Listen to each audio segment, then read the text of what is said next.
Malaysia juga menghadapi cabaran yang agak getir. Kadar pengangguran di Malaysia adalah di paras 3.9%. So, isu yang tak settle-settle di Malaysia lagi adalah pengangguran. Pengangguran meningkat kepada 5.0% pada bulan April 2020. Mustahil ke kalau kita nak lahirkan usahawan sebenar melalui pendidikan tinggi? Kalau kita tengok artikel tentang situasi di Malaysia, ada 200,000 graduan yang tak ada kerja. Disebabkan teknologi yang berubah, perubahan ekonomi, perubahan pemikiran generasi baru, education yang dulu tu mungkin tidak lagi bersesuaian. Dan mengikut anjuran Jabatan Perangkaan Malaysia pada 14 Mei 2020, kadar pengangguran dijangka akan meningkat.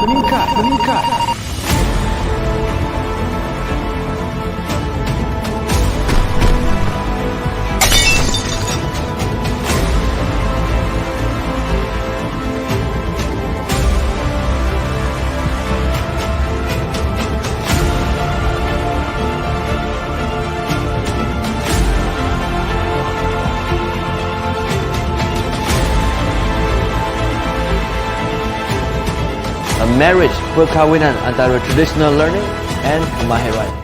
Welcome to the revolution.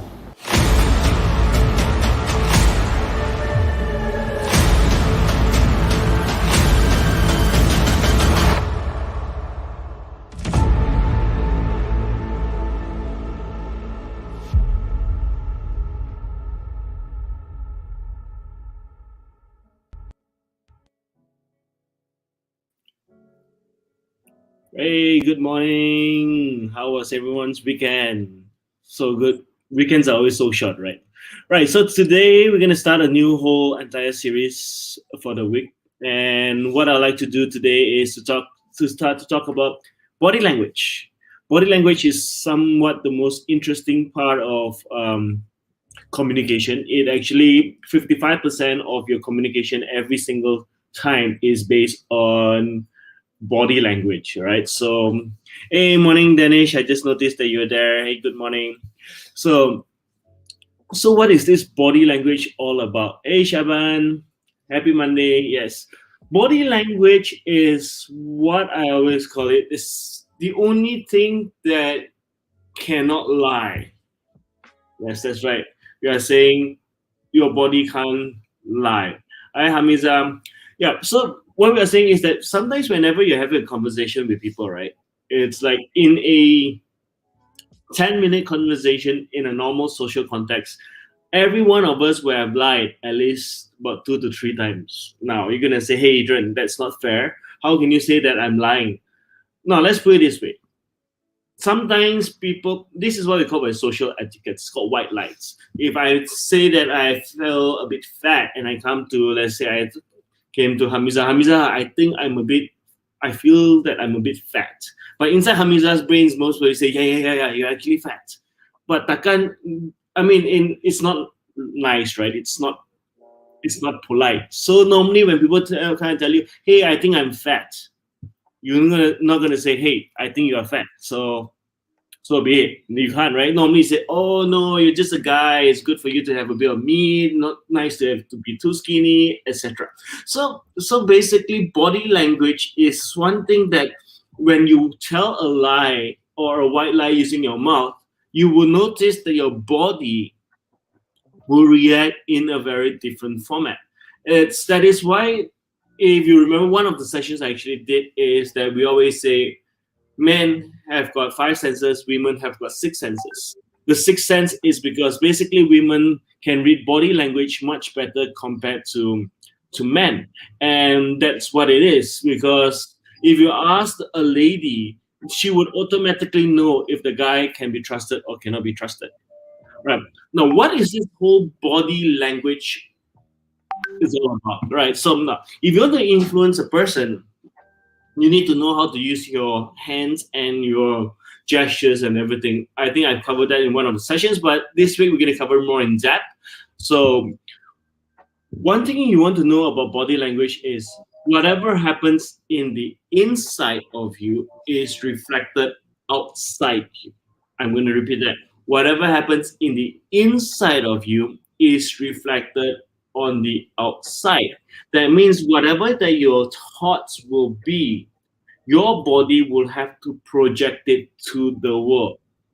So we can control a lot of things. We can control our facial, we can control our words, but we cannot control how our body react to it. Because let's put it this way: every single human being is wired to be very straight, to be honest, to have great values, good values. So whenever we are doing something or saying something that contradicts our body or our values, our body will react to it. Simple. So whatever happens in the inside is reflected on the outside. Now, let's say if you're, just to give you some examples of body language, is whenever your body has a pain, I'm repeating, whenever your body has a pain in any single part, you will realize that it could be a reflection of what's going on in your life. Example, if you're having pain at your neck here, all right, at your neck here, is basically you're going through a lot of stress, all right? If you're having pain on your shoulder, that means you have some unresolved baggages in your life that has not been resolved yet. Now, another example, very simple. It need not be pain as well. Let's say if somebody comes up to you and they are doing this. What does it mean? Now, take a guess. All right. Basically, the person is pointing to their brains. So if they are doing this, chances are the person is actually thinking. Now, what if you are dealing with a person and you're talking to the person and the person goes like this? You know what's his face look at? Now, in Malaysian context or Chinese Malaysian context, we'll say this is called a hams up low look. You know what's a hams up low look? Hey, Safwan. All right, Safwan, one tip to you: never ever do this whenever you're talking to a lady, because the lady will not feel rapport with you. Because why? This one, it looks, what you call hams up low look is basically it's evaluative.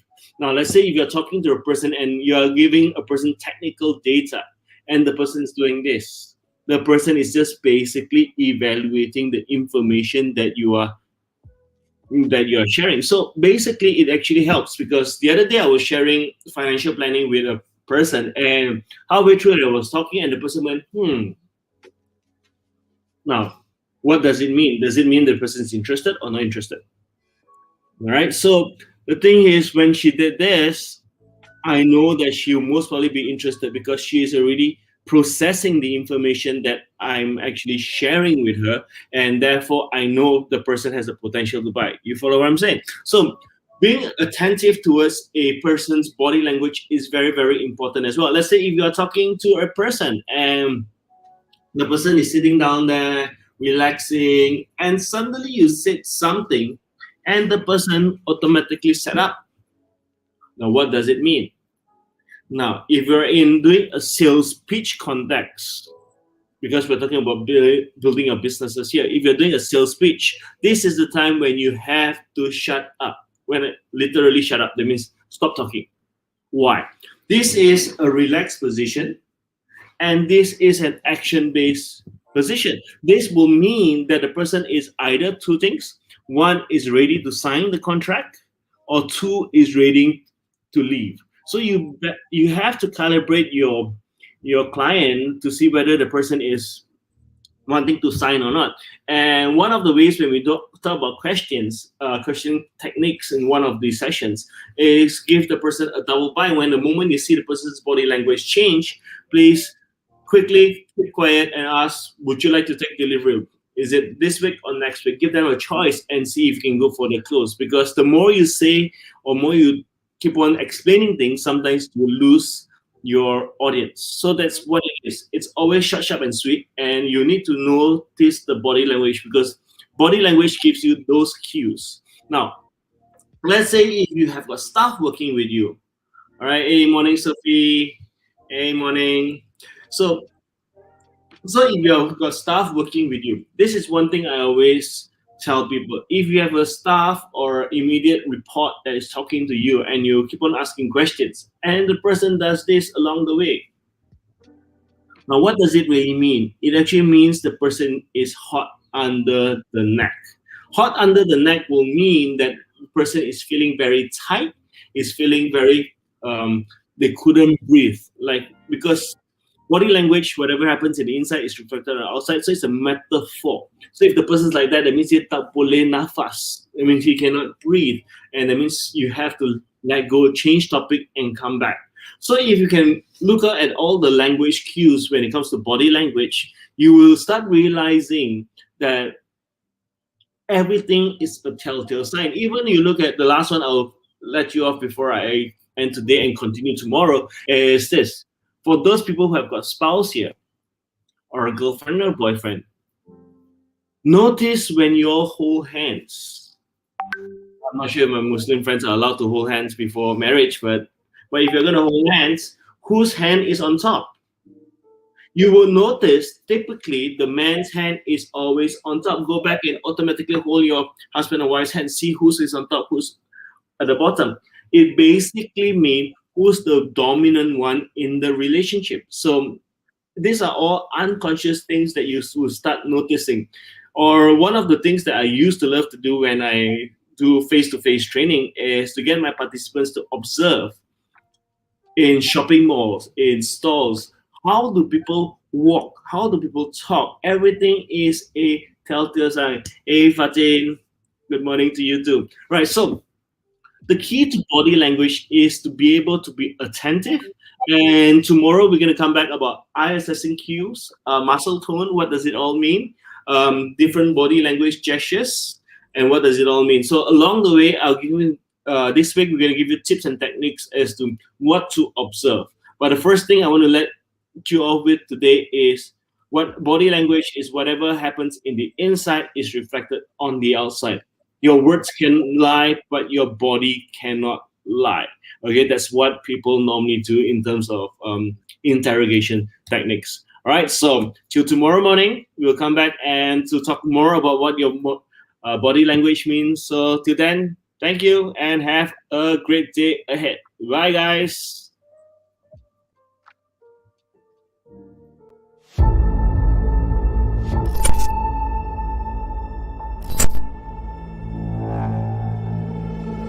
Malaysia juga menghadapi cabaran yang agak getir. Kadar pengangguran di Malaysia adalah di paras 3.9%. So, isu yang tak settle-settle di Malaysia lagi adalah pengangguran. Pengangguran meningkat kepada 5.0% pada bulan April 2020. Mustahil ke kalau kita nak lahirkan usahawan sebenar melalui pendidikan tinggi? Kalau kita tengok artikel tentang situasi di Malaysia, ada 200,000 graduan yang tak ada kerja. Disebabkan teknologi yang berubah, perubahan ekonomi, perubahan pemikiran generasi baru, education yang dulu tu mungkin tidak lagi bersesuaian. Dan mengikut anjuran Jabatan Perangkaan Malaysia pada 14 Mei 2020, kadar pengangguran dijangka akan meningkat.